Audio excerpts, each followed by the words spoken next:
tua wajib kita melakukan pencegahan terhadap penelantaran, khususnya anak tak sendiri ya.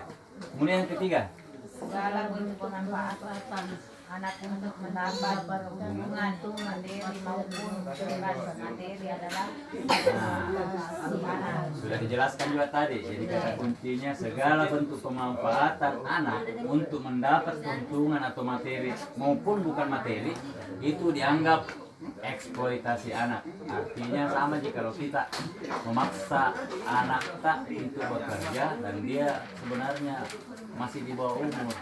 Kemudian yang keempat, Orang tua wajib melakukan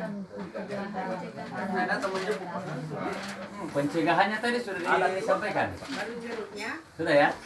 Nah, ingat Ki, orang tua itu juga wajib melakukan pencegahan terhadap eksploitasi minimal anak lah yang kita bina dan sebagainya sehingga bisa mencapai cita-cita seperti yang ditulis tadi. Jika itu ya Bu ya.